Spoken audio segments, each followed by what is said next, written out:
네, 안녕하세요. 에너지와 기후변화 13주차 가스하이드레이트와 에너지라는 주제로 강의를 진행하게 될 강원대학교 차민준 교수입니다. 앞선 이제 파트에서 굉장히 다양한 에너지 그리고 기후변화와 관련된 다양한 주제들에 대해서 학습을 했을 텐데 이번 13주차와 14주차에서는 가스하이드레이트와 에너지 그리고 가스하이드레이트와 기후변화와 관련된 내용들을 학습하는 시간을 가지도록 하겠습니다. 먼저 이번 13주차 가스하이드레이트와 에너지 시간에는 크게 세 가지 내용에 대해서 학습을 해보는 시간을 가지도록 하겠습니다. 그래서 먼저 첫 번째로는 비전통 석유 자원이라는 것의 정의 그리고 가스하이드레이트에 대해서 살펴보도록 하겠습니다. 이제 가스하이드레이트라는 게 비전통 석유 자원 또는 신석유 자원 내에 속하게 되는데 이 비전통 석유 자원이라는 게 무엇인지 그리고 가스하이드레이트가 여기에서 어떤 파트를 담당하고 있는지에 대한 설명을 해보도록 하겠습니다. 그리고 이제 13주차에서는 가스하이드레이트와 에너지에 대한 얘기를 하기 위해서 먼저 기초적인 가스하이드레이트의 개념과 가스하이드레이트에 대한 기초 이론을 알아야만 하기 때문에 가스하이드레이트에 대한 기초적인 내용을 학습하는 그 다음 시간을 가져보도록 하겠습니다. 그리고 마지막으로는 지구상에 존재하는 에너지 자원, 즉 에너지로서의 이제 가스하이드레이트, 지구의 굉장히 이제 바닷속이나 땅속이나 전 세계 곳곳에 우리나라 동해바다에도 이제 이 가스하이드레이트라는 에너지 자원이 에너지로서 많이 매장되어 있는데 이 가스하이드레이트, 에너지로서의 가스하이드레이트에 대한 챕터 내용이 이제 마지막에 등장하게 될 예정입니다. 그래서 이렇게 가스하이드레이트와 에너지에 대한 내용을 13주차에서 설명을 하겠고 그 다음 파트로는 이제 다음 14주차 동영상에서는 가스하이드레이트와 기후변화라는 주제로 수업을 진행해 보도록 하겠습니다.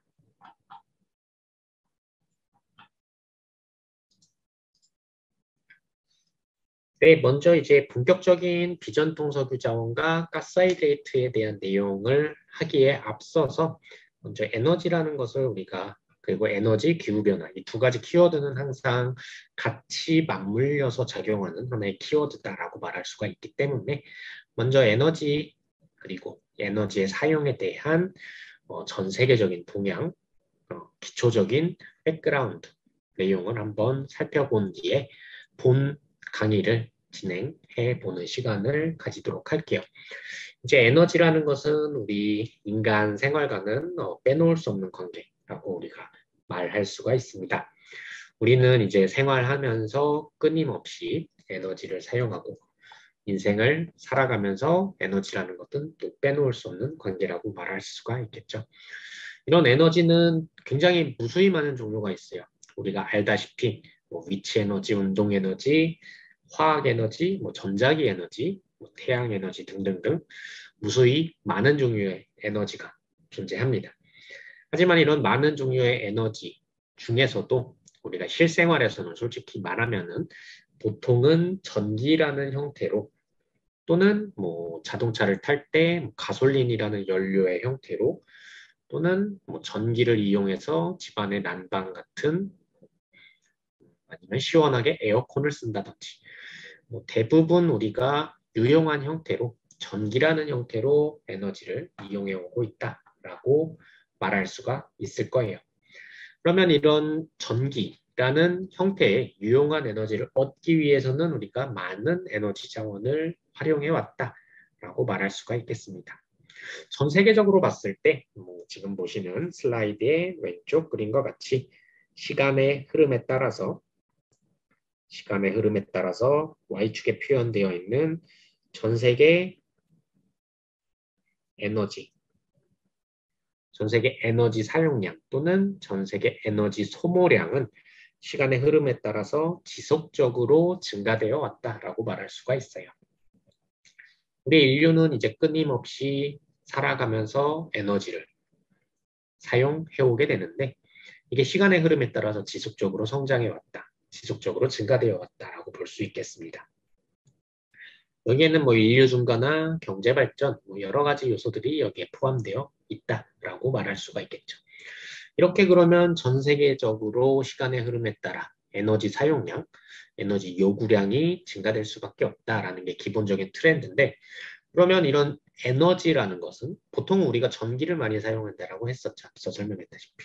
그러면 전기라는 형태의 에너지를 얻기 위해서 인류가 전기라는 형태 또는 뭐 전기가 아닐 수도 있는 에너지 그 자체를 사용하기 위해서 어떤 에너지 자원을 그동안 많이 활용해 왔냐라는 것을 보자면 오른쪽의 그래프에서 확인할 수 있다시피 시간의 흐름에 따라서 마찬가지로 에너지 소모량의 그래프를 표현하고 있는데 석유, 천연가스, 석탄, 우리가 흔히 말하는 석유, 석탄, 천연가스, 화석연료라고 불리우는 세 종류의 에너지 사용량이 막대하게 증가해왔다라고 말할 수가 있겠습니다.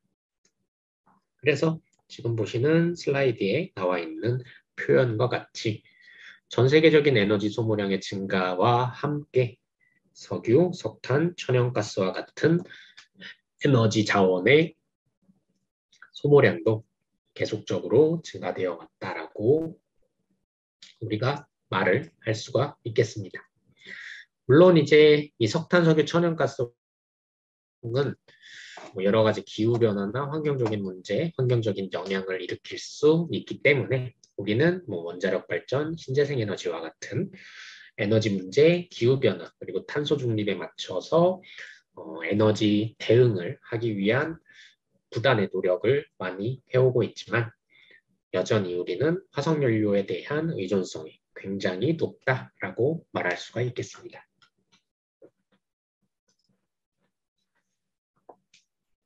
마찬가지로 동일한 그래프예요. 연료로서 우리가 전 세계적인 에너지 소모량의 그래프를 현재, 과거, 미래를 비교해 봤을 때 2010년대를 현재 시점이다라고 우리가 가정하고 2040년대 미래를 비교해 보았을 때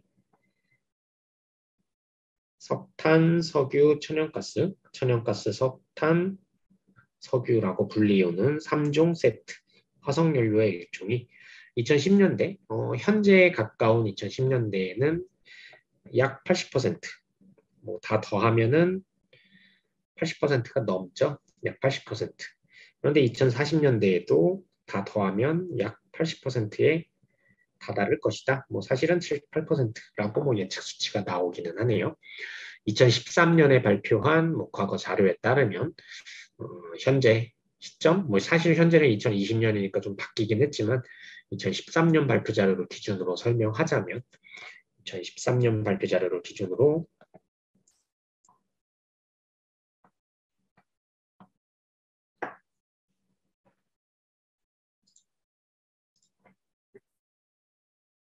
네, 2013년 발표 자료를 기준으로 설명해 보자면 뭐 과거에나 현재나 미래에나 한 30년, 2, 30년 사이의 변화 과정에서는 여전히 화석연료의 사용에 대한 의존성이 상당하다라고 말할 수가 있겠습니다. 물론 지금 탄소 중립 기후변화에 대한 대응 문제 때문에 부단하게도 앞서 말했다시피 신재생 에너지 사용, 발전에 대한 굉장히 많은 노력이 있다라고 말하겠지만 앞으로 뭐 10년, 20년 사이에 뭐 신재생에너지 사용량이 굉장히 증가하기는 하겠지만 여전히 석탄, 석유, 천연가스라고 불리우는 화석연료 3종 세트가 우리 미래에 차지하고 있는 한 파트는 여전히 상당할 것이다 라고 우리가 예측할 수 있을 겁니다.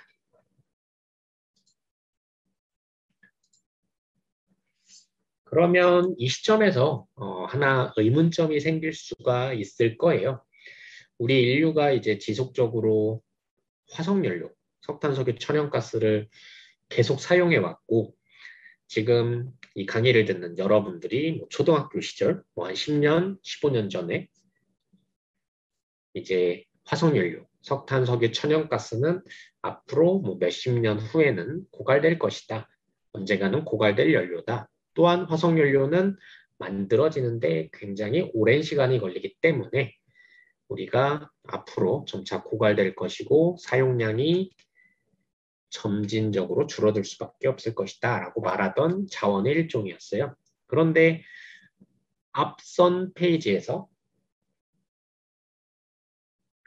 앞선 강의 페이지에서 봤다시피 뭐 2010년대, 2040년대 당연히 줄어들기는 했지만 엄청나게 크게 줄어들지는 않았죠. 우리가 초등학교 때 뭐 앞으로 몇십 년이면 고갈될 것이다 라고 말하던 화석연료의 미래가 뭐 2040년대 크게 변하지는 않을 것이다 라고 예측되기도 하는 통계 자료가 바로 앞선 페이지에서 여러분들이 확인할 수가 있었어요. 그러면 앞서서 말했던 얘기들이 고갈되어 간다라고 말했던 화석연료의 미래가 그러면 거짓말이냐 뭐 이런 의문점이 제시될 수도 있을 겁니다. 뭐 당연스럽게도 화석연료는 사용하고 나면 없어지는 자원이기 때문에 당연히 쓰고 나면 없어지는 자원이라서 언젠가는 고갈되어 가기는 할 겁니다. 하지만 지금 보시는 슬라이드의 그림과 같이 석유, 석탄, 천연가스, 뭐 지금 보시는 그래프는 석유 생산 변화, 석유 자원의 과거, 현재, 미래에 대한 그래프가 되는데 시간의 흐름에 따라서 이제 자원의 생산량, X축은 시간, Y축은 자원의 생산량을 그래프로 표현해 보았을 때 당연히 석유 자원은 쓰면서 점차 고갈되어 가기는 하겠지만 미래에도 여전히 한 파트가 석유를 담당하고 있는 한 파트가 남아있을 것이다 라는 사실을 보여주고 있습니다. 지금 여러분들이 보시는 그래프에서 짙은 파란색으로 표현되어 있는 부분은 석유 자원인데 현재 생산하고 있는 우리가 지금 사용하고 있으면서 이제 땅속 깊은 곳에 또는 바닷속 깊은 곳에 매장되어 있고 우리가 현재 생산하고 있는 석유의 생산량 그래프를 보여주고 있습니다. 우리는 석유를 생산하고 사용하다 보면 고갈되어 가기 때문에 지금 생산하는 석유 매장량, 석유 사용량은 언젠가 점진적으로 이제 고갈될 수밖에 없겠죠. 하지만 이 석유가 고갈되더라도 연하게 표현된 파란색에서 아직 개발되지 않은 석유 자원까지 고려한다면 석유 자원의 그 고갈량은 조금 더 늦춰질 수 있을 거예요. 그리고 앞으로 더 과학적인 기술의 진보에 따라서 아직까지 석유가 발견되지 않은 곳에 있는 매장량까지 고려한다면 석유 자원은 아직 좀 더 많이 남아있는 상태다라고 말할 수가 있겠습니다.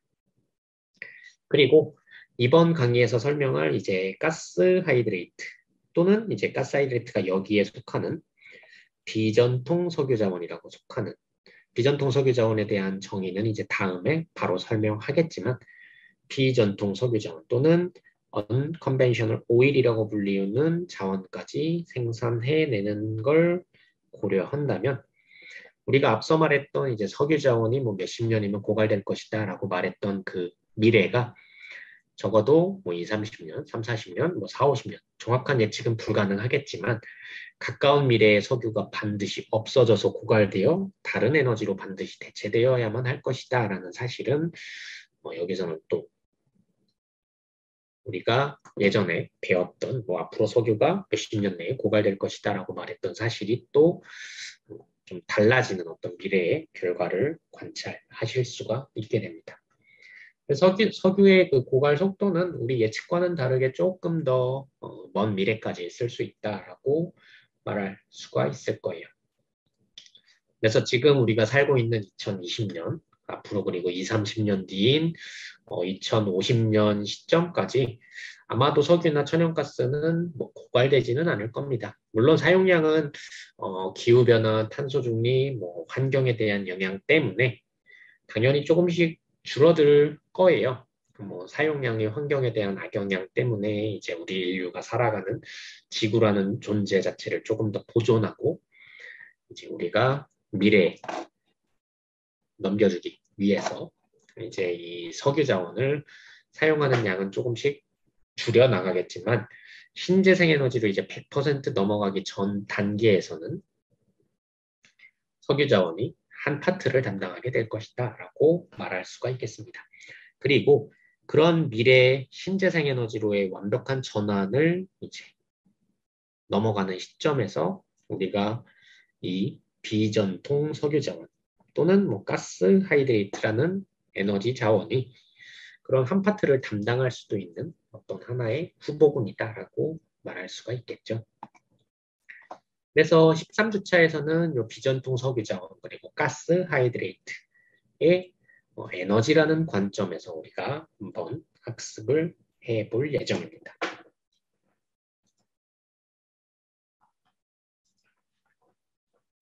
그래서 먼저 이제 간단한 이제 기초 개념을 소개했고요.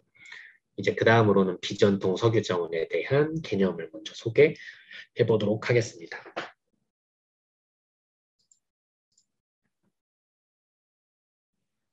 네, 지금부터 비전통 석유 자원이라는 에너지 자원의 정의를 알아보는 시간을 가져보도록 하겠습니다. 먼저 이제 비전통 석유 자원이란 영어로는 여기에 명시되어 있는 것처럼 Unconventional Energy Source라고 불러주게 됩니다. 조금 대비되는 단어로는 이제 비교할 수 있는 단어로는 영어로는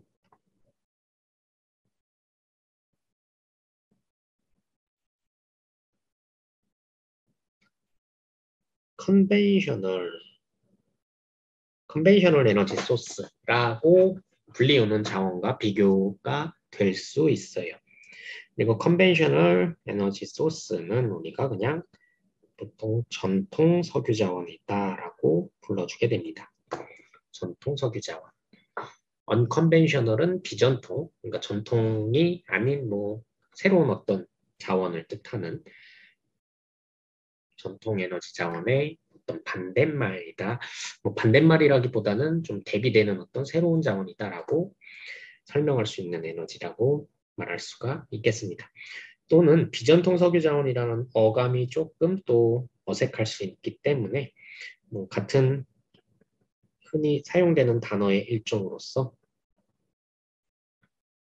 신석유 자원이라는 뭐 새로운 석유 자원이라는 의미로 Unconventional Energy Source를 비전통 석유 자원 또는 신석유 자원이라고 설명하기도 합니다. 이런 비전통 석유 자원 또는 신석유 자원은 이제 아까도 설명했다시피 뭐 전통 석유 자원과 대비되는데 이 대비되는 게 완전 뭐 다르다는 뜻이 아니라 전통 석유는 우리가 흔히 쓰는 현재의 석유 천연가스를 일반적으로 지칭합니다.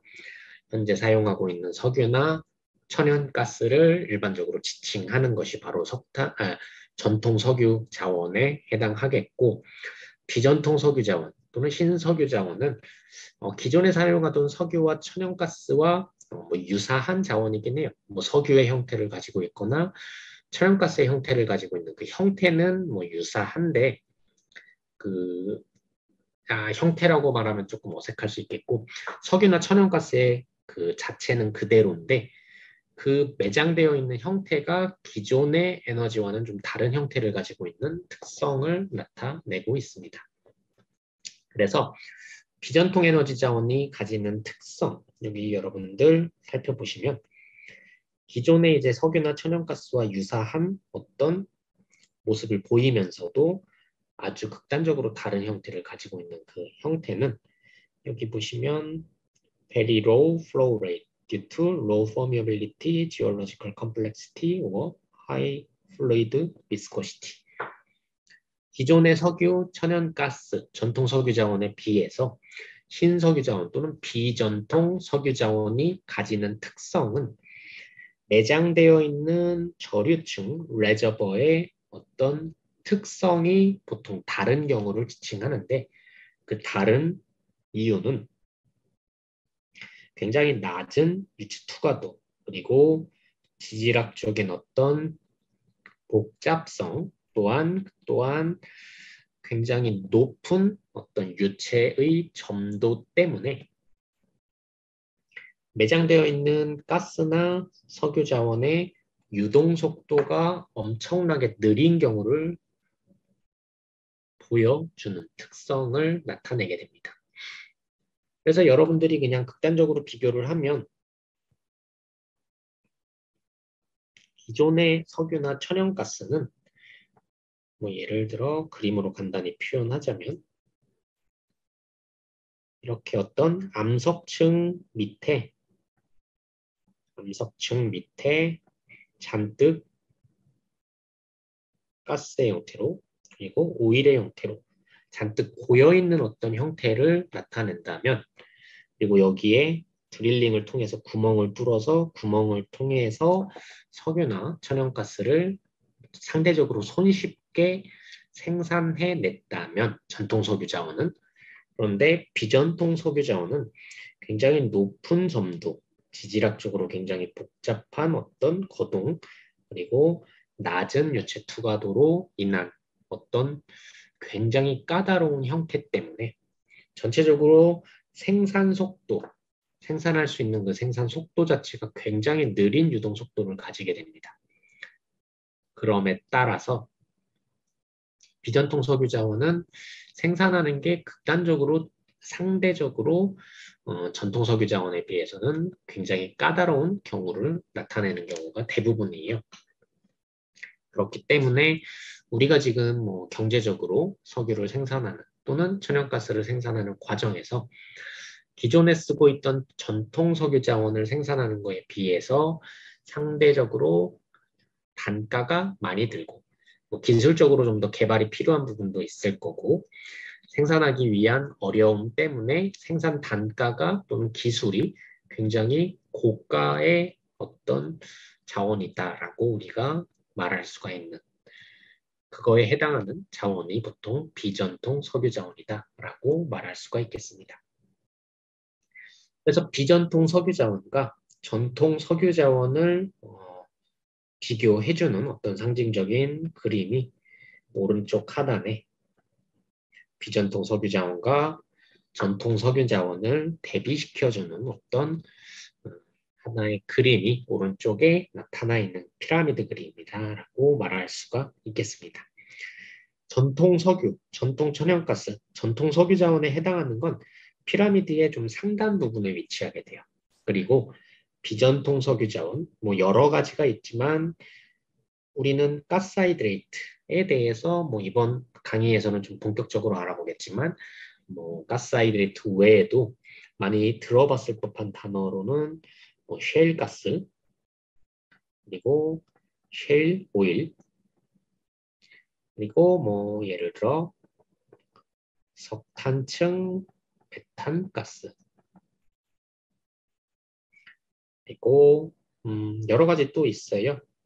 오일 샌드 등등등등 엄청나게 많은 종류의 비전통 석유 자원들이 존재합니다. 물론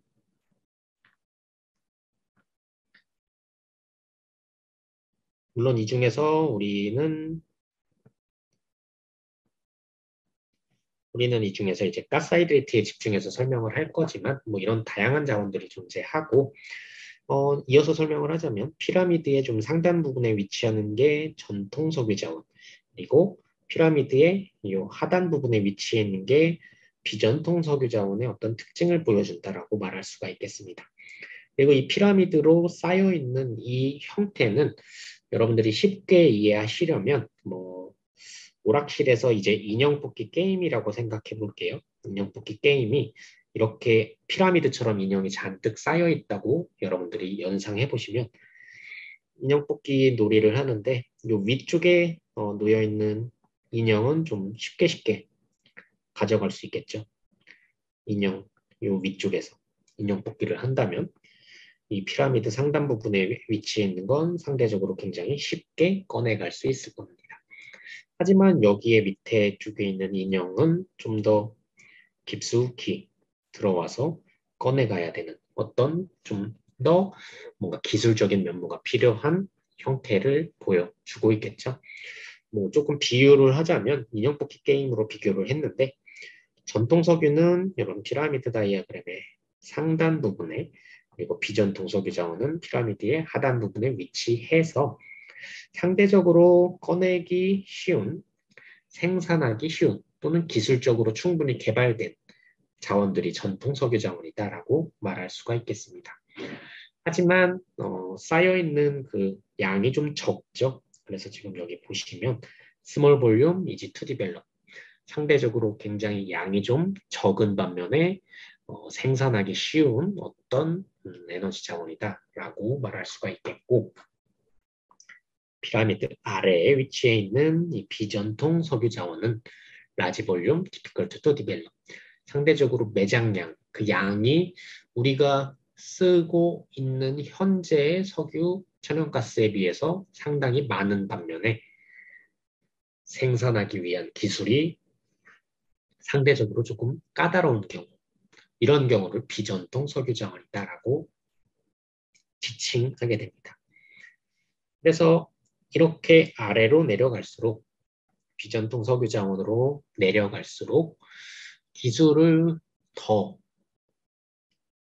개발해야 되는 경우가 필요하기도 하고 이미 기술 개발이 완료되기는 했지만 뭔가 생산하는데 그 단가, 가격이 좀 더 비싼 어떤 경우를 보여주기도 하고 또는 이 두 가지가 복합적으로 작용하기도 하는 어떤 형태의 특징을 가지고 있는 것 그것이 바로 비전통 석유 자원이다라고 우리가 말을 할 수가 있겠습니다. 그래서 완전히 다르진 않지만 기존에 쓰던 전통 석유 자원, 그 기존에 쓰던 이제 석유나 천연가스와 당연히 화석연료예요. 둘 다 화석연료의 일종으로서 전통 석유와 천연가스와 크게 다를 바는 없는 에너지원 같지만 어떻게 보면 또 생산하는 것 자체가 굉장히 까다로운 어떤 하나의 에너지 자원, 그것을 우리가 비전통 석유 자원이다라고 설명을 할 수가 있겠습니다.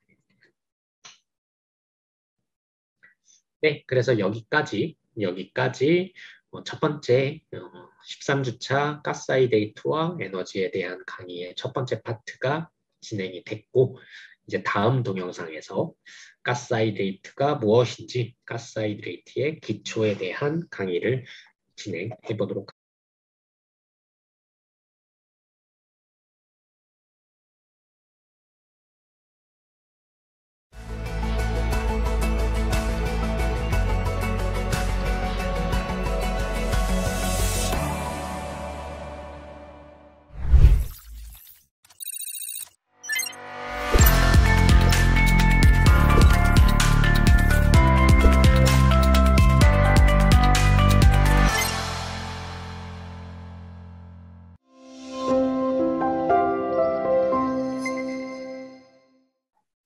네, 안녕하세요.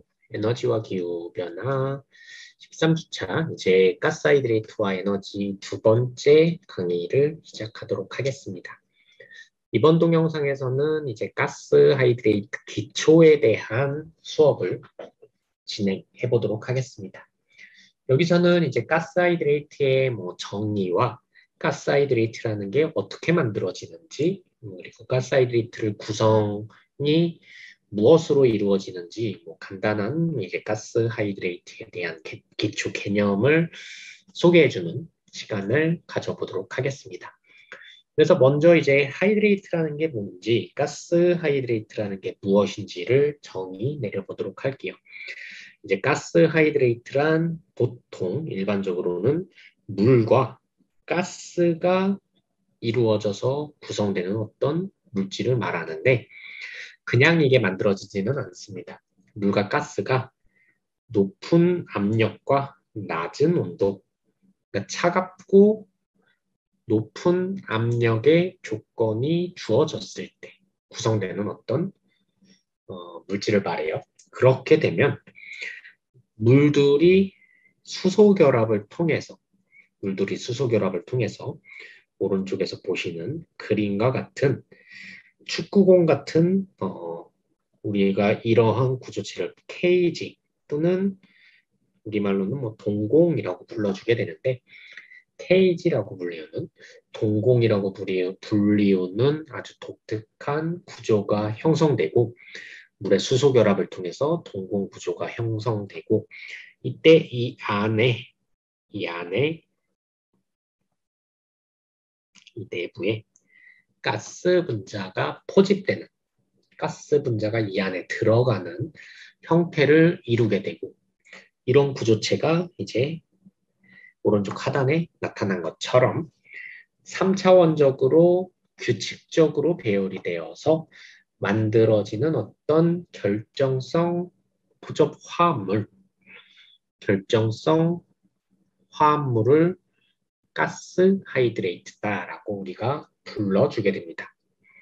그래서 간단하게 다시 요약하자면 물과 가스가 낮은 온도, 높은 압력의 조건에서 수소결합을 형성하면서 만들어지는 동공에 가스가 포집되면서 만들어지는 결정성 어떤 구조체라고 말할 수가 있겠죠.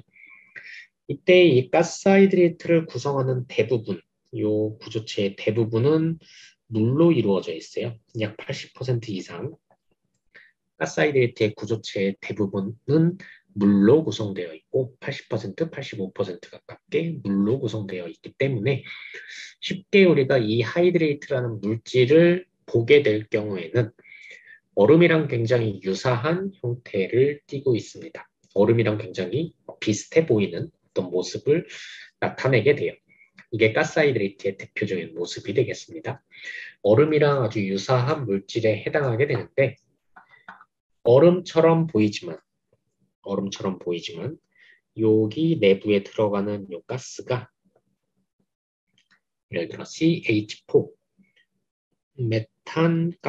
메세인 가스에 해당하는 우리가 가정에서 쓰는 천연가스의 주 원료에 해당하는 메세인 가스에 해당하는 가스가 이 내부에 포집되어 저장되어 있는 경우에는 우리가 이 경우에 한해서 꼭 메탄뿐만 아니라 다른 물질도 가능한데 메탄같이 우리가 에너지원으로 활용 가능한 가연성 물질, 불타는 물질일 경우에는 얼음처럼 생겼지만 불을 붙이면 활활 불타는 성질을 보여주게 됩니다. 그래서 흔히 버닝 아이스 또는 불타는 얼음이라고도 불리우는 물질이 바로 이 가스 하이드레이트가 가지는 아주 독특한 특징이다라고 말할 수가 있겠습니다. 그래서 때때로 우리가 그냥 쉽게 보면은 얼음처럼 생겼는데 얼음처럼 생겼지만 불타는 얼음이다라고 불러주는 경우도 많습니다. 물론 이 안에 들어가는 가스가 메탄 같은 가연성 가스일 때만 당연히 불이 붙고 예를 들어 이산화탄소 뒤에서 설명하겠지만 이산화탄소가 예를 들어 이 내부에 들어가게 되는 경우 이 하이드레이트 동공구조 내에 이산화탄소가 들어가는 경우는 이산화탄소는 불에 타진 않아요. 불에 타지 않습니다. 그렇기 때문에 이산화탄소 들어간 하이드레이트 같은 경우에는 불타는 얼음의 모습을 보여주지는 않고 메탄 같은 가스가 들어가 있는 경우에는 이제 불에 잘 타게 되는데 이런 불타는 얼음으로 불리우기도 합니다. 그리고 실제로 지구상에 이제 알래스카나 시베리아 그리고 이런 영구 동토층뿐만 아니라 우리나라의 동해바다 울릉분지 지역의 독도 밑에 위치해 있는 이제 우리나라 깊은 바닷속 동해바다 속에도 그리고 전 세계적으로 봤을 때도 일본이나 중국이나 미국이나 전 세계 곳곳을 보더라도 이 하이드레이트가 바닷속에도 굉장히 많은 양이 매장되어 있고 그 매장되어 있는 형태는 이 메탄가스가 많이 잠들어 있어요.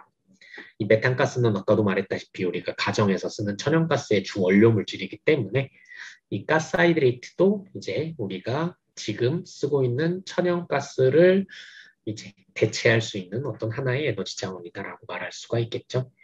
그래서 이 가스하이드레이트라는 게 앞선 동영상에서 설명했던 비전통 이제 석유 자원이다라고 말할 수 있는 하나의 에너지 자원이라고 소개가 되겠습니다. 그리고 이 에너지 자원 예를 들어 왼쪽에서 보시는 슬라이드의 그림과 같이 약 1세제곱미터 그러니까 1이라는 하이드레이트 부피가 있으면 이거를 녹이면 예를 들어 지금 여러분들이 이 그림에서 보시다시피 물과 가스가 만나서 낮은 온도 높은 압력에서 하이드레이트가 만들어졌죠. 그러면 하이드레이트를 녹이면 하이드레이트를 되돌리면 물과 가스로 바뀌게 될 겁니다. 물과 가스로 바뀌게 되는데 이 1세제곱미터라는 부피의 하이드레이트를 되돌리면 약 80% 이상이 물이라고 했으니까 1세제곱미터의 한 8, 90%에 해당하는 약 90%에 해당하는 분량이 물이고 약 10%가 가스에 해당하게 되는데 가스는 이제 부피가 굉장히 팽창할 수 있는 성질을 가지고 있죠. 그래서 하이드레이트를 녹이게 되면 약 160배 이상의 가스로 팽창이 발생하게 되고 바꿔 말하면 굉장히 팽창이 쉬운 이 가스 물질을 하이드레이트 안에 엄청나게 높은 효율로 저장하고 있다라고 말할 수가 있겠죠. 그래서 에너지 가스를 저장할 수 있는 높은 효율의 매체이기도 하기 때문에 이 하이드레이트라는 물질이 비전통 석유 자원, 비전통 에너지 자원으로서 이제 여겨지기도 하겠습니다.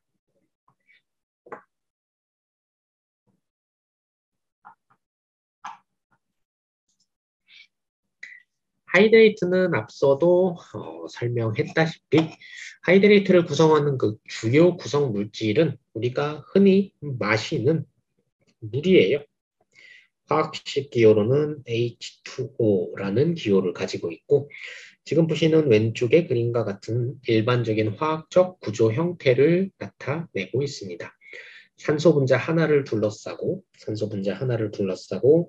공유 결합을 통해서 두 개의 수소와 연결된 형태를 이루고 있는 H2O라는 화학적 구조를 이루고 있는 형태를 보여주고 있고 이 물이라는 것은 아주 굉장히 중요한 성질을 가지고 있는 물질로서 물과 물은 우리가 하이드로젠 본드 또는 수소 결합이라고 말하는 형태로 분자와 분자 사이에 결합이 이루어지게 됩니다. 지금 그래서 오른쪽 그림에서 보시는 것처럼 하나의 물 분자와 하나의 물 분자는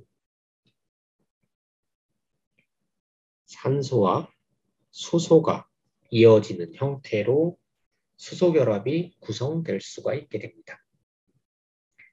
그래서 하나의 물 분자는 이제 인접한 다른 분자들과 수소 결합을 해서 최대 하나의 물이 4개의 물과 인접한 4개의 물과 최대 4개의 물과 수소 결합을 구성할 수가 있어요.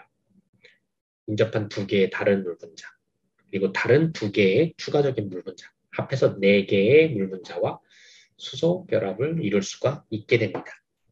이런 물의 수소 결합을 통해서 발생하는 아주 독특한 성질의 하나로서 이런 독특한 성질의 하나로서 물이 얼게 되면 얼음, 즉 아이스라고 불리우는 물질로 변화하게 되면 물은 아주 단단하게 수소 결합을 하면서 여러분들이 흔히 보시는 이런 육각링, 육각링의 형태로 물들이 아주 단단하게 수소 결합을 이루게 되면서 물이 얼게 되면서 부피가 팽창하는 아주 단단한 수소 결합의 형태로 인하여 물의 수소 결합이 이루어지면서 얼음으로 얼게 될 때 부피가 팽창하는 아주 독특한 성질을 관찰할 수 있게 됩니다.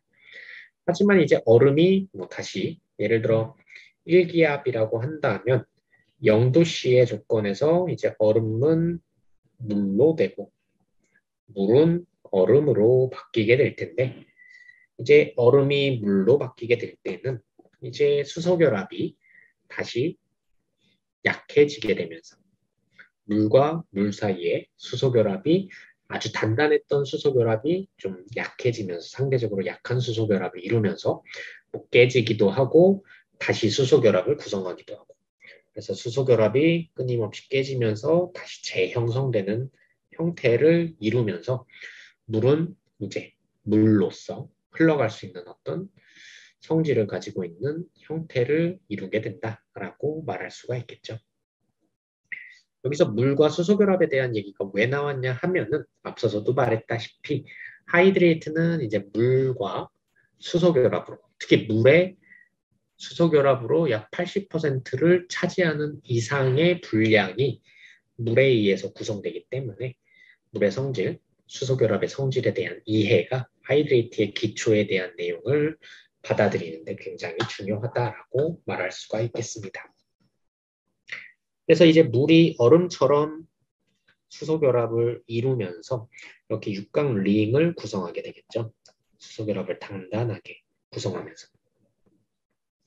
이렇게 물들이 수소결합을 하면서 육각링을 구성하게 되고 육각링들이 집합하면 얼음이 구성되게 될 겁니다. 이거랑 굉장히 유사하게 방금 설명한 내용이랑 굉장히 유사하게 물들이 수소결합을 하면서 뭐 이렇게 육각링을 구성하기도 하고 오각링을 구성하기도 합니다. 그리고 종종 이렇게 사각링을 구성하기도 해요. 이 물들이 수소결합을 통해서 이렇게 링을 구성하게 됩니다. 그러면 구성된 링들이 예를 들어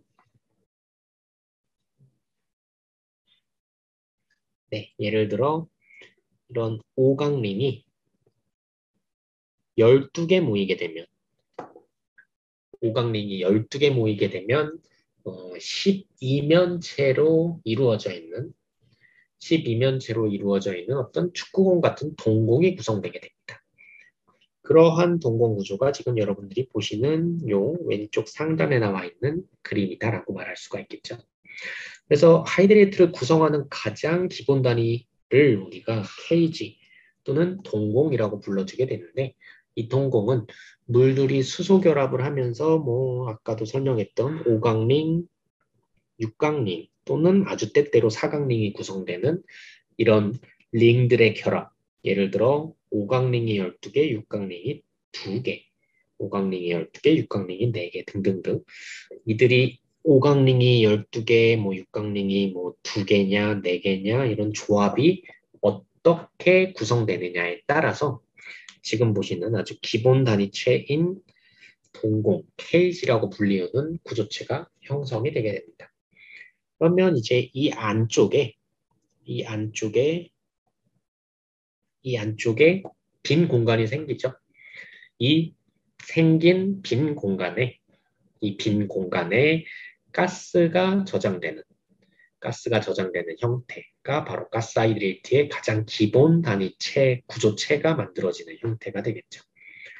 그래서 이렇게 수소 결합을 통해서 형성된 3차원의 어떤 공 같은 모양, 빈 공간이 동공이 되겠고 이 빈 동공 내에 가스가 포집되는 현상을 우리가 하이드레이트 구조의 가장 기본 단위체다라고 말할 수가 있겠습니다.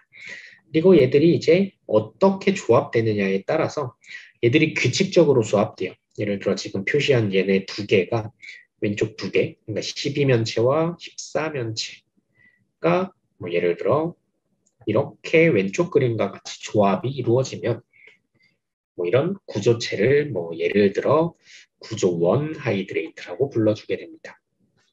뭐 세부적인 구조 얘기는 하진 않겠지만 이런 조합에 따라서 구조가 달라지게 돼요. 그리고 예를 들어 첫 번째 동공 그리고 세 번째 동공을 적절하게 조합을 하면 가운데 나와 있는 뭐 이런 동공 구조, 하이드레이트 구조가 나오게 되겠죠. 그래서 조합에 따라서 하이드레이트의 구조도 규칙적으로 어떤 조합을 이루느냐에 따라서 달라지게 됩니다. 그리고 여러분들 보면은 눈썰미 있는 친구는 쉽게 이해할 수 있겠지만 이런 면이 몇 개 모이느냐, 어떻게 조합되느냐에 따라서 지금 이 구조체의 크기나 모양이 다 달라지게 되겠죠. 크기나 모양이 굉장히 달라지게 됩니다. 그러면 이런 미묘하게 달라지는 형태, 구조의 모양, 그리고 개수, 조합, 이런 특징에 따라서 하이드레이트의 결정 구조도 달라지게 되고 당연스럽게 이 내부에 들어가게 되는 가스의 종류도 달라지게 될 겁니다. 너무 너무 큰 게 작은 거에 들어가긴 힘들겠죠. 너무 작은 게 크게 큰 곳에 들어가기는 힘들 겁니다. 그래서 쉽게 설명하면 선택적으로 가스가 저장이 될 거예요.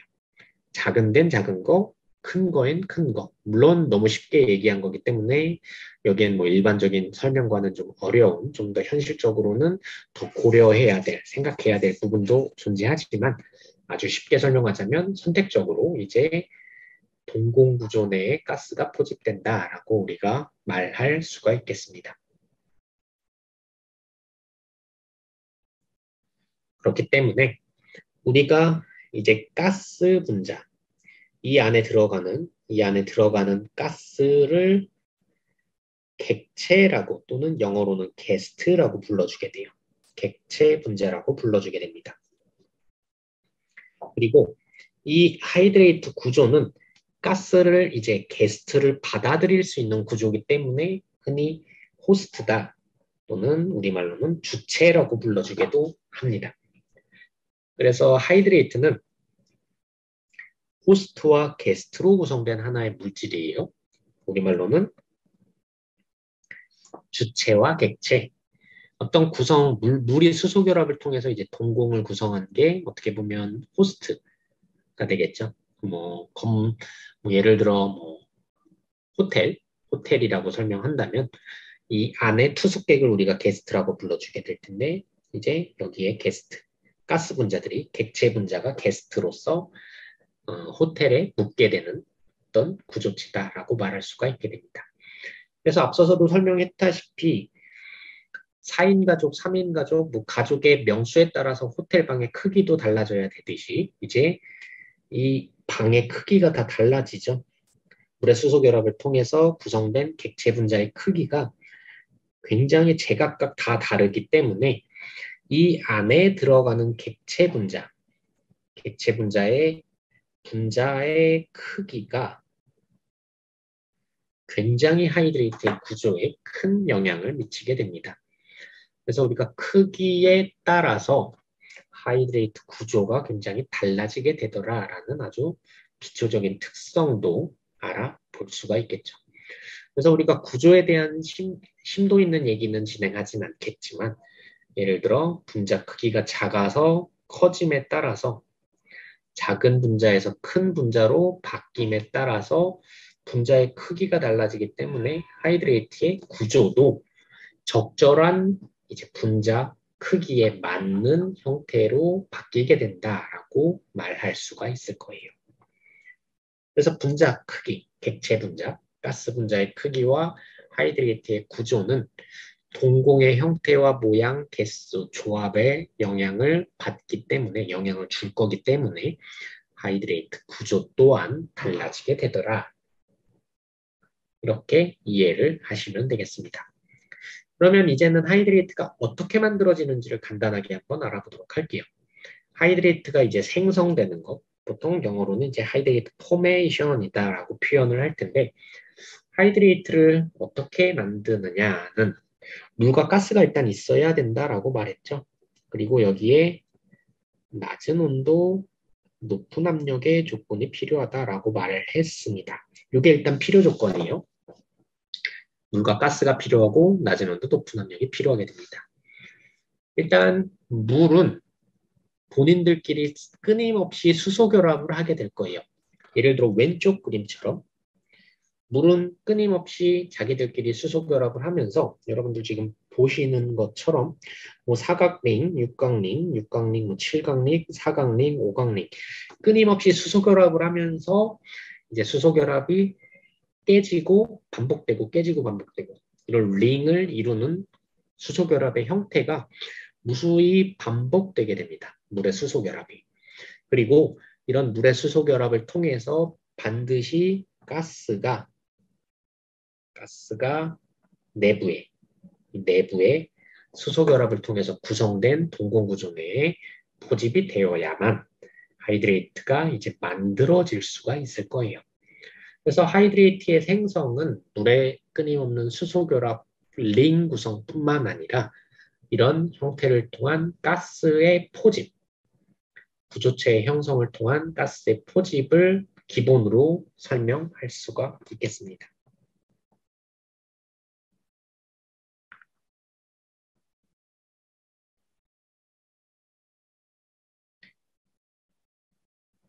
네, 그래서 이렇게 예를 들어 이렇게 하나의 구조체가 만들어진 이렇게 하나의 동공이 만들어진 형태를 아까 보셨다시피 그런 형태를 이렇게 하나의 점으로 표현했다고 가정할게요. 점으로 표현했다고 가정하면 이런 점들은 또 끊임없이 뭉치고 깨지는 것을 반복하게 될 거예요. 물이 수소결합 하듯이 앞선 그림에서 본 것처럼 물들이 끊임없이 수소결합을 하고 끊임없이 수소결합을 하고 그 안에 가스 분자가 포집된 이 하나의 덩어리, 이 하나의 덩어리를 이 보시는 슬라이드 그림에서 이런 점이라고 묘사한다면 이 점들도 끊임없이 수소결합을 이루고 깨지고 반복하고 이런 집단 덩어리가 형성되는 것을 반복하게 될 겁니다. 그리고 어느 순간엔간 얘들은 끊임없이 이제 뭉쳤다 떨어졌다 뭉쳤다 떨어졌다 하는데 어느 수준에 이르게 되면 충분히 커지는 하나의 집단이 형성되게 돼요. 이런 하나의 크기 덩어리, 집단 덩어리가 형성되게 됩니다. 이런 하나의 커다란 덩어리 집단이 이제 만들어지게 되면은 이것으로부터 하이드레이트가 만들어지기 시작한다라고 우리가 이해를 할 수 있을 거예요. 그래서 좀 전에 설명했던 걸 다시 간단하게 요약하자면 물들이 수소결합을 하면서 끊임없이 5강링, 6강링 뭐 이런 구조체들을 반복하게 되고 이 내부에 하이드레이트가 만들어지기 위해선 가스 분자가 녹아 들어가야 되겠죠. 포집이 돼야 될 겁니다. 그러면 이런 집단들이 점으로서 형성되기 시작하고 이 점들이 모여서 하나의 집단, 클러스터를 이루게 된다면 충분히 모인 클러스터 입자를 기반으로 하이드레이트가 만들어지기 시작할 거예요. 충분히 만들어진 집단을 기준으로 하이드레이트가 만들어지기 시작할 겁니다. 그래서 하이드레이트가 만들어지는 생성 과정은 이러한 물의 수소 결합과 가스 분자의 포집, 그리고 집단의 형성, 집단의 뭉침, 이런 반복되는 구조의 결합을 통해서 이루어질 수 있다라고 말할 수가 있겠습니다. 이러한 하이드레이트의 형성 과정은 지금 보시는 왼쪽 슬라이드의 그림과 같은 X축은 온도로 Y축은 압력의 그래프로 표현을 할 때 하이드레이트의 생성 과정을 다음과 같이 묘사해 줄 수가 있게 돼요. 이제 하이드레이트가 만들어지기 위해선 낮은 온도, 높은 압력의 조건이 필요하기 때문에 우리가 하이드레이트를 만들기 위해서는 차가운 조건이 필요하게 되죠. 그래서 낮은 온도로 이제 차갑게 식혀주게 되면 낮은 온도, 높은 압력의 조건을 충분히 만족할 때 이제 하이드레이트는 폭발적으로 아까 말했던 이론처럼 뭐 수소 결합하고 가스가 녹아들어서 집단을 형성하고 집단이 뭉치고 뭐 이런 복잡한 과정을 거쳐서 하이드레이트가 폭발적으로 만들어지게 됩니다. 하이드레이트가 폭발적으로 만들어지게 되면은 이거를 이제 반대 과정으로 하이드레이트를 녹인다고 해볼게요. 하이드레이트를 녹이려면은 낮은 온도를 깨버리면 되겠죠. 높은 온도로 바꿔버리면 히팅을 하면은 어느 순간인가 하이드레이트가 붕괴되면서 깨지면서 하이드레이트가 깨지면서 다시 물과 가스로 변질되기 시작할 겁니다. 그래서 높은 온도로 변화시키면서 이런 하이드레이트의 깨짐 현상을 반복시킬 때 지금 보시는 왼쪽 슬라이드의 온도 압력 그래프에서 표현된 것처럼 이 지점에서 이 지점 그래프의 D 지점에 그림의 D 지점에서 표현되는 것처럼 그래프의 D 지점에서 표현되는 것처럼 급격하게 어떻게 변화하는 한 포인트가 생성되게 됩니다. 이 포인트를 우리는 하이드레이트 상평형점이다 라고 말해주게 돼요. 하이드레이트 상평형점이다. 그리고 하이드레이트 상평형점의 기준은 흔히 앞서서 말했다시피 하이드레이트가 만들어지는데 낮은 온도, 높은 압력의 조건이 필요하다라고 설명했었죠. 낮은 온도, 높은 압력의 조건이 필요하다. 이 낮은 온도, 높은 압력이라는 조건을 설명해주는 하나의 변수, 변수라기보단 하나의 조건, 이것이 바로 하이드레이트 상평형 점이 나타내는 특성이 되겠습니다. 이런 하이드레이트 상평형점은 어떤 물질의 특성으로서 예를 들어 하이드레이트 안에 포집되는 가스가 예를 들어 오른쪽 그림에서 보는 것처럼 메탄 가스일 때 이 상평형 점이 이렇게 찍히면 예를 들어 점이 이렇게 찍히게 되면 이 점을 기준으로 여러분들은 추세선을 그을 수가 있겠죠. 지금 보시는 것처럼 이런 추세선을 그을 수가 있을 겁니다. 이런 추세선을 우리가 예측하고 그어줄 수가 있게 되고 이를 이제 상평형 점이 모인 하나의 선이기 때문에 이 선을 상평형 선이라고 말할 수가 있겠죠. 상평형 선. 그래서 이렇게 예를 들어 메탄이라는 내부에 포집되는 가스하이드레이트 물질을 기준으로 만들어진 상평형 선을 기준으로 여러분들이 그래프를 보시면 온도, 압력에 대한 그래프가 제시되어 있고 이 선을 기준으로 왼쪽 상단, 상평형 선을 기준으로 왼쪽 상단 영역은 기준점보다 낮은 온도, 높은 압력의 영역에 속하게 됩니다. 바꿔 말하면 하이드레이트를 만드는데, 하이드레이트가 유지되는데, 하이드레이트가 구성되는데 낮은 온도, 높은 압력의 조건이 필요한 그 기준선이 이 상평형 선이라고 간단하게 설명하자면 기준선보다 왼쪽에 위치한, 왼쪽 상단에 위치한 더 낮은 온도, 더 높은 압력의 영역은 하이드레이트 안정 영역이다라고 표현해 줄 수가 있겠죠. 그에 반해 이 선보다 오른쪽 하단이라면, 우측 하단이라면 더 낮은 압력, 더 높은 온도, 즉 하이드레이트를 유지하기 위한 기준선보다 이 기준선보다 아래쪽 영역이기 때문에 여기는 불안전 영역이다라고 말할 수가 있을 거예요. 이렇게 하이드레이트는 상평형 선을 기준으로 안정 영역과 불안정 영역으로 구성할 수가 있게 되겠고 이 하이드레이트 구조체 내에 들어가는 이 가스는 동공의 크기와도 연관되어 있고 모양, 형태, 개수에도 연관되어 있다라고 말했기 때문에 내부에 포집되는 객체 분자의 크기에 따라서도 상평형 조건이 또 달라지게 돼요. 예를 들어 메탄, 에탄, 프로판, 나이트로젠, 질소. 지금 말하는 물질들은 다 서로 다른 가스들인데 이런 가스의 종류가 바뀜에 따라서 상평형이라고 불리우는 낮은 온도 높은 압력의 조건 또한 달라지게 됩니다. 낮은 온도 높은 압력의 조건도 달라지게 돼요. 그래서 하이드레이트에 대한 이제 상평형 선, 상평형 기준점, 하이드레이트가 만들어지고 깨지는 어떤 기준점도 달라지게 되더라 라고 우리가 말할 수가 있겠죠.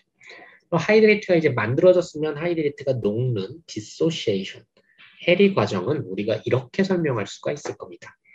물과 가스가 낮은 온도 높은 압력의 조건에서 만들어진 게 이제 하이드레이트일 테니까 반대로 과정으로 높은 온도, 낮은 압력이라고 불리우는 이 두 가지 조건 중 하나를 만족한다면 하이드레이트의 유지 조건을 깨트려 버린다면 하이드레이트가 녹아서 물과 가스로 변화하게 되겠죠. 그래서 이렇게 물과 가스로 변화하게 되는 어떤 조건이 가스 하이드레이트를 녹이는 방법, 하이드레이트 디소시에이션 방법이다라고 설명할 수가 있겠습니다. 그리고 이러한 하이드레이트 상평형 선도를 기준으로 낮은 온도, 높은 압력의 조건을 깨트리는 방법을 묘사한 그림이 오른쪽 그림이다라고 말할 수가 있겠네요. 그래서 이러한 하이드레이트 상평형 선도를 기준으로 온도를 높이는 방법, 그러니까 수평선으로 이렇게 온도를 높이는 방법, 또는 감압을 통해서 압력을 떨구는 낮은 압력의 조건으로 바꾸는 방법, 이런 방법들을 통해서 하이드레이트를 녹일 수 있다라고 설명할 수가 있겠습니다. 네, 그래서 지금 앞선 페이지까지가 이제 하이드레이트의 기초적인 내용에 대한 수업 파트였습니다. 이제 다음 파트에서는 이제 13주차의 마지막 파트로서 이제 지구에서의 가스 하이드레이트, 에너지 자원으로 에너지로서의 하이드레이트에 대한 내용을 진행해 보도록 하겠습니다.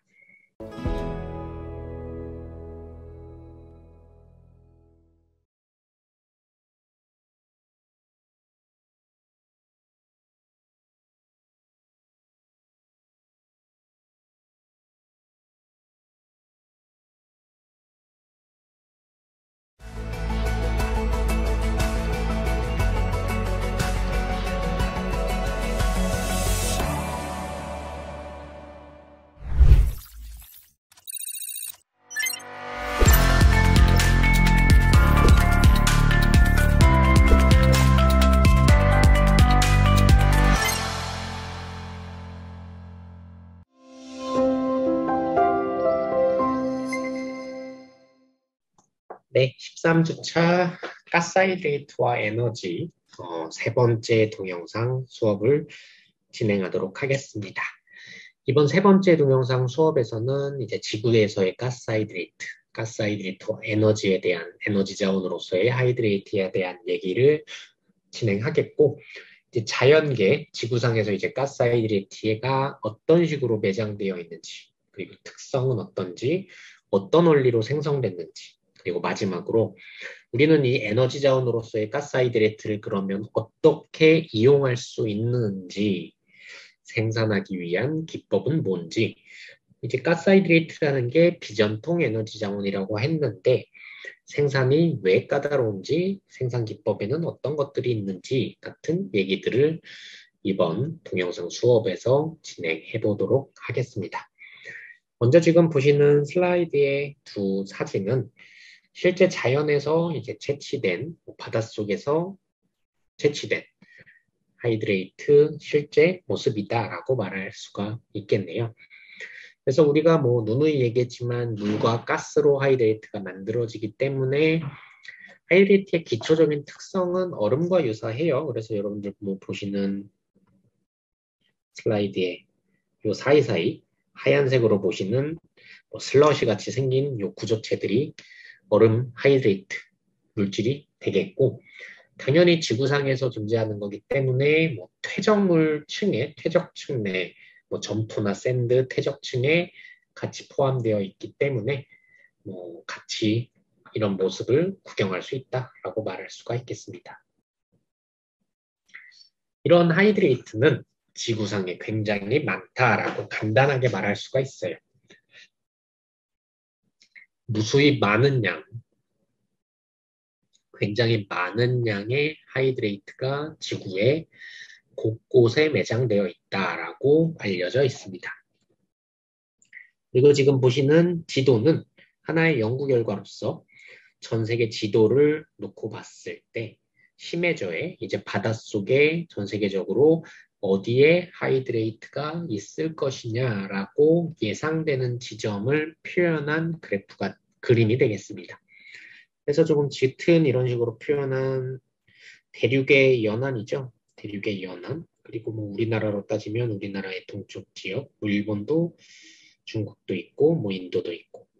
대부분의 대륙의 연안 쪽에 짙은 색으로 표현한 저 부분에서는 상당히 많은 양의 가스 하이드레이트가 전 세계적인 대륙의 연안을 따라 많이 있을 것이다 라고 예상이 되고 있습니다.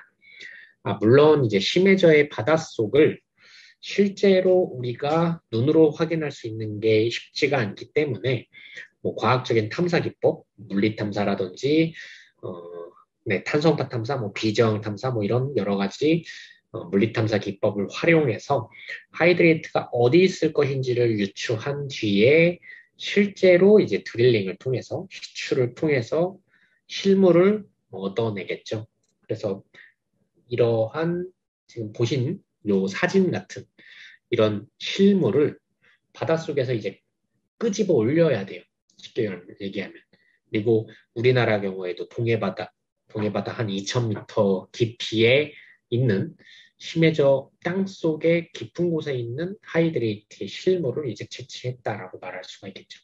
그래서 실제로는 이렇게 모든 하이드레이트가 바닷속에 있는 걸 일일이 다 확인하는 것은 힘들지만 뭐 과학적인 기법들을 동원해서 지금 보시는 지도와 같이 전 세계적으로 굉장히 많은 양의 하이드레이트가 있을 것이다라고 유추되고 있습니다.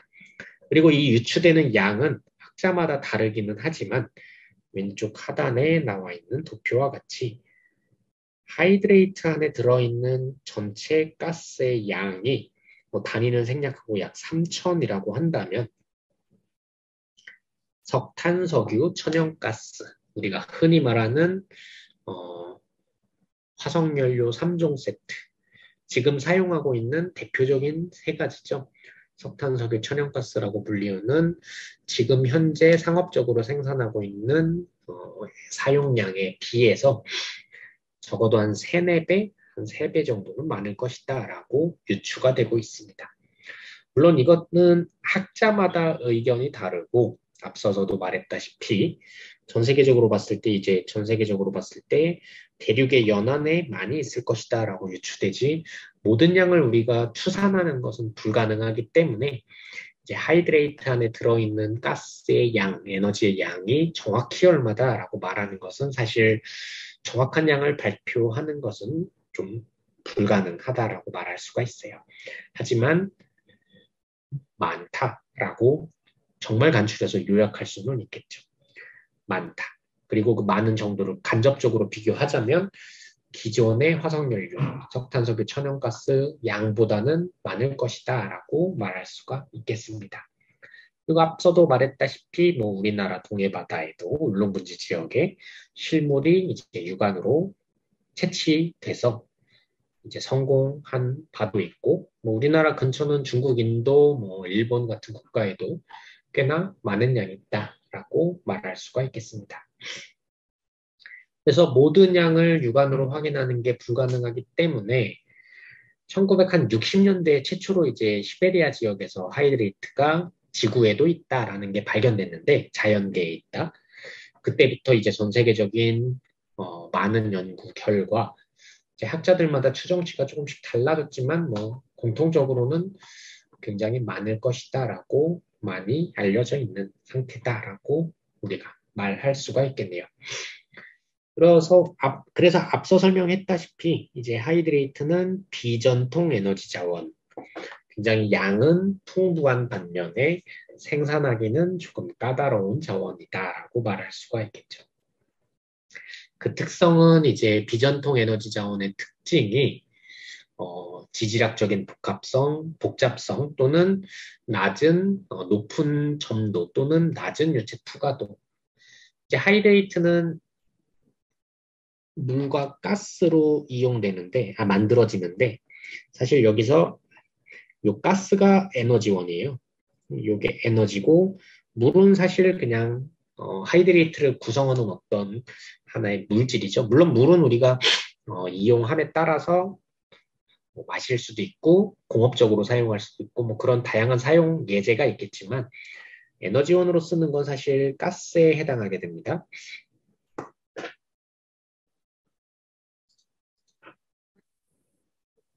네, 에너지원으로 쓰는 건 요 가스에 해당하게 돼요. 그런데 하이드레이트 안에 가스는 동공구조 내에 포집된 상태, 갇혀있는 상태이기 때문에 이 가스를 꺼낸다는 것은 바꿔서 역으로 생각하면 하이드레이트가 녹아야 된다. 하이드레이트가 녹아서 물과 가스가 되고 그 가스를 끄집어내야 된다라고 말할 수가 있을 겁니다. 그래서 그 하이드레이트는 가스가 주요 에너지 물질인데 생산하려면 녹여야 되고 또한 좀 광범위하게 분포되어 있고 뭐 좀 전 세계적으로 많은 곳에 매장되어 있고 한 곳에 모여 있다라기보단 좀 넓게 분포되어 있는 이런 특성들 때문에 전통적인 이제 비전통 에너지 자원의 어떤 공통적인 특성을 가지고 있어서 생산하는 게 조금 까다로운 물론 생산 기법을 우리가 알아보긴 하겠지만 상업적으로 생산하는 게 아직 상용화 단계, 가격적인 경쟁 측면에서 조금 완벽하게 이루지 못한 지점이 조금 남아있다라고 우리가 말할 수가 있겠습니다.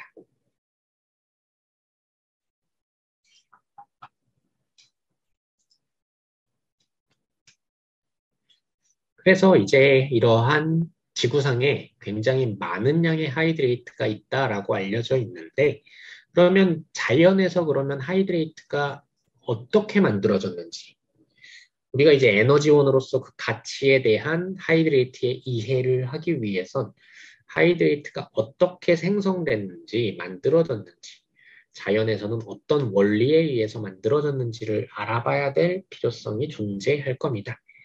그래서 이번 슬라이드에서는 하이드레이트가 자연계에서 실제 지구상에서 어떻게 만들어졌는지를 알아보겠고, 그 방법을 알아보겠고, 그 방법은 크게 두 가지 방법에 의해서 만들어졌다라고 일반적으로 알려져 있어요.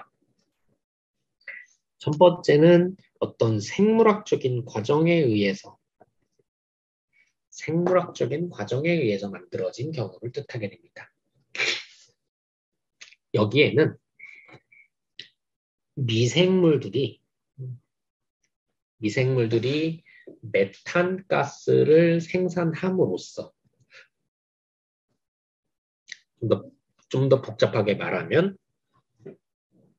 이제 퇴적층에 유기물이 묻히게 됩니다. 퇴적층에 이제 유기물들이 동물의 사체, 미세조류, 플랑크톤 엄청나게 많은 유기물들이 묻히고, 그 묻힌 지역에서 미생물들, 박테리아나 미생물들이 산소가 차단된 상황에서, 땅속에 묻힌 상황에서 이런 유기물들을 분해해 주게 돼요.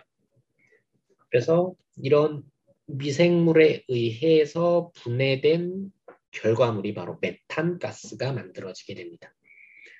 이렇게 만들어진 메탄가스를 우리가 바이올로지컬 가스 또는 바이오가스라고 불러주게 되는데, 이런 생물학적인, 바꿔 말하면 미생물의 활동에 의해서 생성된 메탄가스들이, 생물학적인 분해 과정에 의해서 생성된 메탄가스가 이제 우리가 말한 낮은 온도, 높은 압력의 조건에 놓이게 될 때, 낮은 온도, 높은 압력의 조건에 놓이게 될 때 만들어지는 하이드레이트를 뜻하게 됩니다.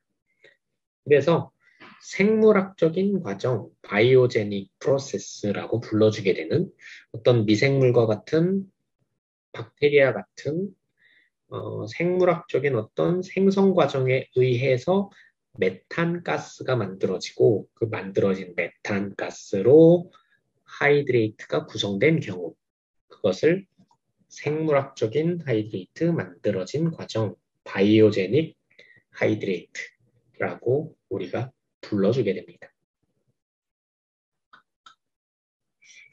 이런 생물학적인 과정에 의해서 만들어진 하이드레이트가 사실 지구의 대부분의 위치에 있어요.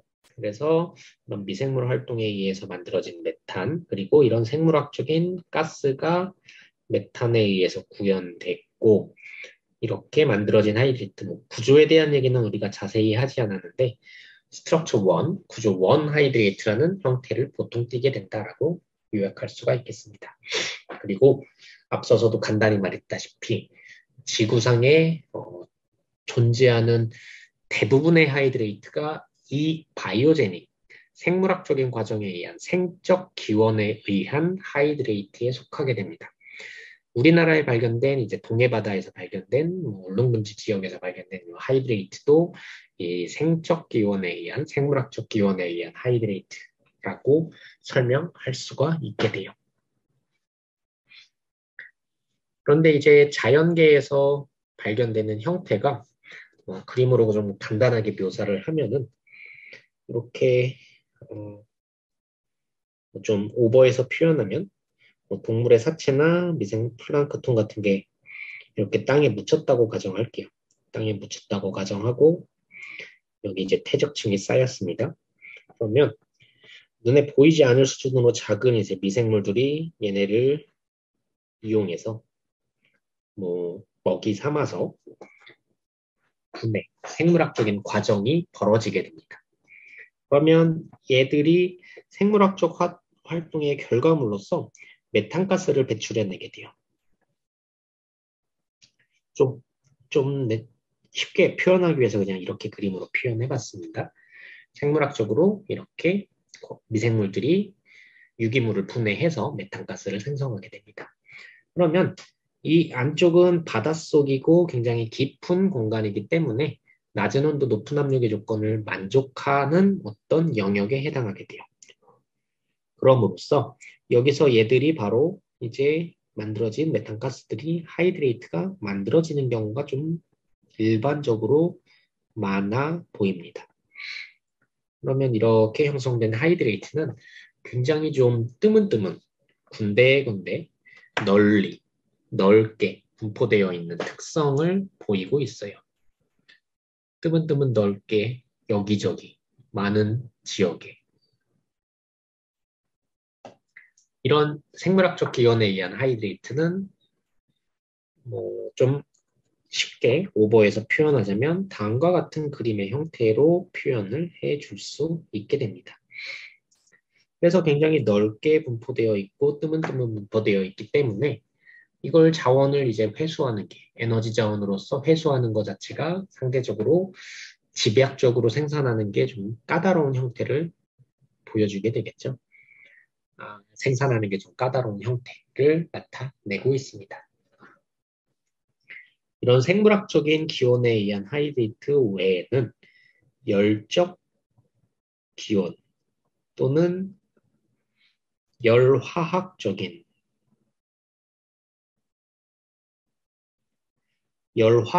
분해 과정에 의해서 생성된 하이드레이트도 존재하게 됩니다.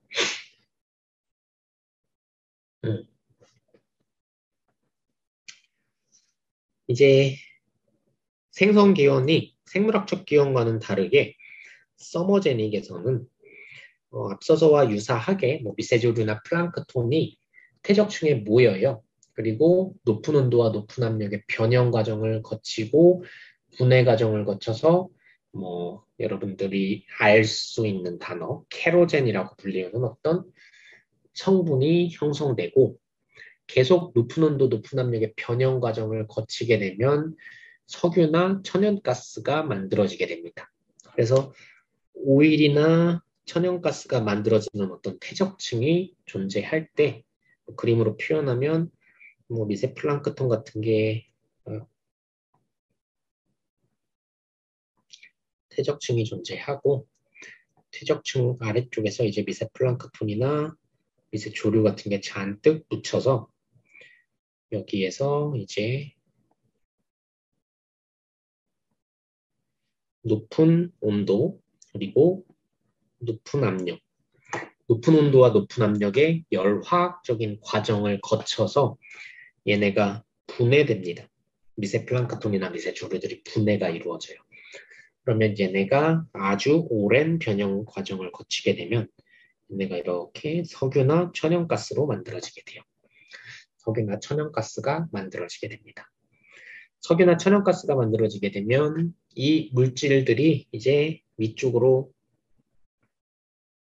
비중이나 어떤 틈을 따라서 이동을 하게 되는데 이동을 하다가 이 아래쪽은 굉장히 뜨겁고 높은 압력의 영역에 해당하기 때문에 하이드레이트가 만들어지기 위한 낮은 온도 높은 압력의 조건을 만족시키지 못하는 어떤 조건에 해당하게 돼요. 그래서 이들이 높은 영역까지 계속 이동을 하다가 여기까지 막 이동을 해서 예를 들어 이렇게 이동을 해와서 높은 영역까지 이동을 해와서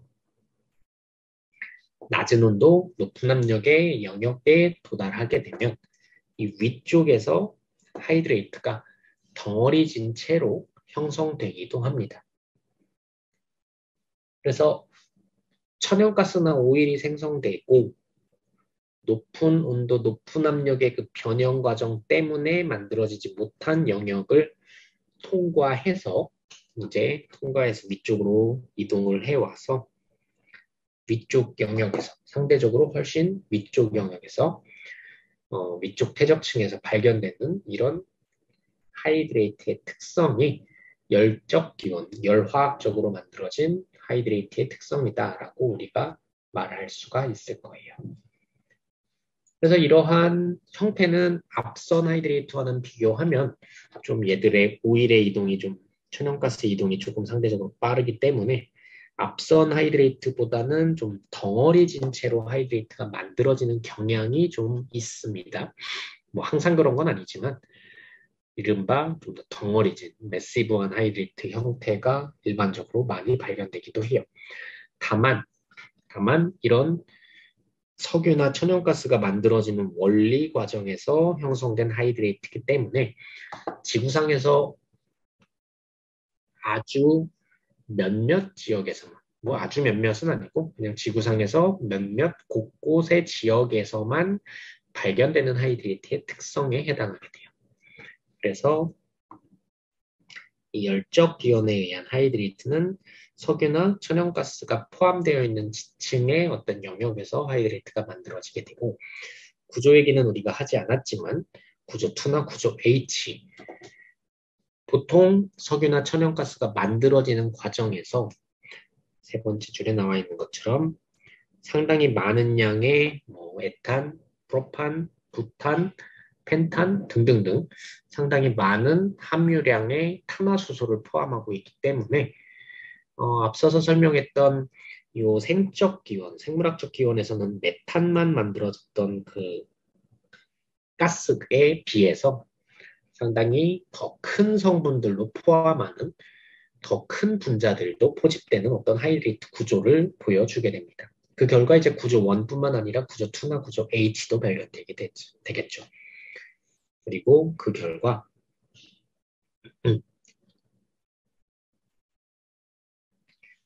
앞서도 설명했다시피 지구상에서는 곳곳에 몇몇 지역에서만 발견되는 어떤 하이드레이트다라고 우리가 설명할 수가 있겠습니다. 그래서 앞서 설명했다시피 이렇게 자연계에서 발견되는 하이드레이트들은 지금 보시는 슬라이드의 그림처럼 굉장히 다양한 형태의 모양을 보여주기도 해요. 왼쪽 상단에서 보시는 것처럼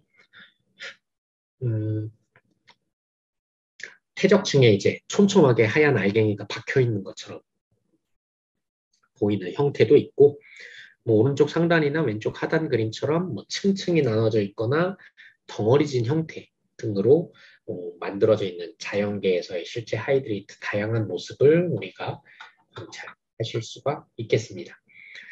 결국엔 이런 다양한 형태의 지구상에 존재하는 하이드레이트를 우리가 에너지 자원으로 활용하는 것이 가장 컨셉, 요 가스하이드레이트와 에너지라는 테마에서 우리가 거론해야 될 컨셉이 될 텐데, 그러면 우리는 이제 마지막으로 하이드레이트를 활용해서 에너지 자원으로 쓰기 위해서는 어떻게 해야만 하느냐, 즉 생산은 어떻게 해야 되느냐. 그래서 프로덕션 테크놀로지, 생산에 대한, 생산 방법에 대한 얘기가 나와야만 할 겁니다. 그리고 생산 방법은 아까 말했던 방법, 물과 가스가 이제 낮은 온도 높은 압력의 조건에서 하이드레이트로 구성이 되니까, 그런데 여기서 우리는 이 가스가 에너지원이죠. 그러면 하이드레이트를 녹여서 물과 가스로 분리하고 가스를 선택적으로 걷어들여야지 하이드레이트를 에너지원으로 이용할 수가 있을 겁니다. 즉 하이드레이트를 생산하는 기법은 하이드레이트의 해리, 하이드레이트를 녹이는 기법과 달려있다, 녹이는 기법에 달려있다라고 요약할 수가 있을 거예요. 그렇기 때문에 하이드레이트를 녹이는 방식은 아주 간단하게 접근할 수가 있겠죠. 지금 아까도 봤던 그림처럼 온도, 압력의 그래프에서 예를 들어 이 검은 선이 하이드레이트 상평형 선이라고 가정하겠습니다. 이 하이드레이트 상평형 선이라면 여기 검은 점으로 찍은 영역이 하이드레이트 매장 지역이라고 가정할게요. 검은 점 지역이 하이드레이트 매장 지역이라고 가정하겠습니다. 이 하이드레이트 매장 지역에서 그러면 하이드레이트를 녹이기 위해서는 우리가 크게 생각할 수 있는 방법은 두 가지 거예요. 낮은 온도라는 하이드레이트의 유지 조건, 그리고 높은 압력이라는 유지 조건을 각각 깨트리면 되겠죠. 그래서 하이드레이트가 매장되어 있는 지역을 온도를 가열해서 온도를 열 에너지를 공급해서, 즉 바꿔 말하면 이 온도 X축 방향으로 그래프를 끌고 와서 낮은 온도라는 조건을 깨부심으로써 그래프 상황에선 하이드레이트의 안정 영역에서 하이드레이트 불안정 영역으로 수평선 X축 방향으로 이동하는 방법으로 접근법이 존재할 겁니다. 이런 방법을 왼쪽에서 보시는 그림의 이 그림 C와 같이 서멀 인젝션, 열 에너지를 이용한 자극법이라고 설명할 수가 있을 겁니다. 열 자극법. 낮은 온도를 깨트리면 열을 자극해서 열 에너지를 공급해서 낮은 에너지를 깨트림으로써 이걸 해결하는 방법이 있겠죠. 두 번째 방법으로는 높은 압력 조건을 깨트리는 방법이 있을 겁니다. 높은 압력 조건을 깨트리는 건 Y축이 압력의 그래프이기 때문에 압력의 그래프를 하단으로 내려서, 즉 압력을 떨어뜨려서 감압식으로 압력을 떨어뜨려서 하이드레이트 불안전 영역으로 이 지역의 조건을 바꿔버리는 방법이 있겠네요. 그러면 그림으로는 왼쪽 그림의 제일 왼쪽 그림과 같이 내부의 압력을 지하수를 뺀다든지 내압력을 감압시키는 감압법의 형태가 존재할 겁니다. 감압법의 형태가 존재할 거예요. 이런 감압법의 형태로 압력을 높은 압력 조건을 깨트려주는 방법으로 이제 하이드레이트를 생산하는 방법이 존재할 겁니다. 그리고 자세히 설명하지는 않았는데 이 하이드레이트의 상평형 조건을 바꿔버리는 방법도 존재합니다. 지금 여기 보시면 점선으로 하이드레이트의 상평형 조건을 바꿔버리면 지금 요 두 선 어떤 물질을 투입함으로써 화학적인 어떤 물질을 투입함으로써 하이드레이트의 상평형 조건을 바꿔버리는 세 번째 방법도 존재해요. 여기는 메탄올이나 에틸렌글리콜 같은 알코올 성분을 투입하게 되는데 이건 물과 물의 수소 결합을 알코올이 방해해 줌으로써 하이드레이트의 안정성을 떨어뜨리는 방법을 이용하는 어떤 기법이 되겠습니다. 그래서 이런 알코올과 같은 어떤 물질을 투입해서 하이드레이트의 안정 영역을 바꿔버리는 방법. 그래서 요 점, 하이드레이트 매장 지역의 조건을 원래는 안정 영역이었던 걸 불안정 영역으로 바꿔버림으로써 하이드레이트를 생산하는 기법, 컨셉도 존재하게 됩니다.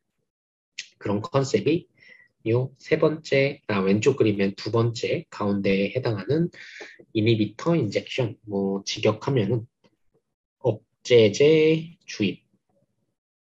여기서 억제제라는 건 하이드레이트를 억제해주는, 하이드레이트를 만들어진 것을 억제해주는 어떤 그런 물질, 화학물질을 투입하는 기법을 말하게 됩니다.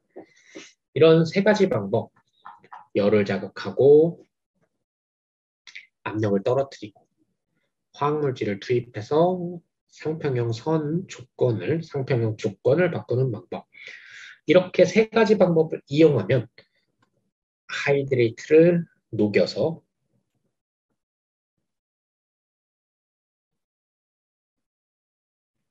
물과 가스, 우리가 에너지원으로 쓰기 위한 가스로 회수하는 기법을 이용할 수가 있겠습니다. 만약 실제 퇴적층에서 이제 심해적 퇴적층에 하이드레이트를 녹이고 생산하는 과정을 우리가 한번 생각해 본다면 사실 여기서 어떤 걱정이 되는 부분도 존재할 거예요.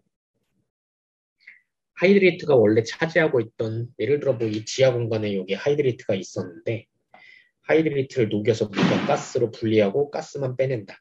그러면 그 공간이 과연 아무 문제가 없을 것이냐라는 어떤 의문점, 안정성의 어떤 문제점, 이슈가 또 제공될 수가 있을 겁니다. 심하면 뭐 집안 침하 같은 어떤 문제점이 발생할 수도 있겠죠. 그래서 이렇게 세 가지 압력을 떨군다든지 화학물질을 투입한다든지 열을 자극한다든지 얘들은 모두 하이드레이트를 녹여서 물과 가스로 분리하는 방법을 이용하는데 이런 기법에 따라 발생할 수 있는 문제점을 미연에 방지하고자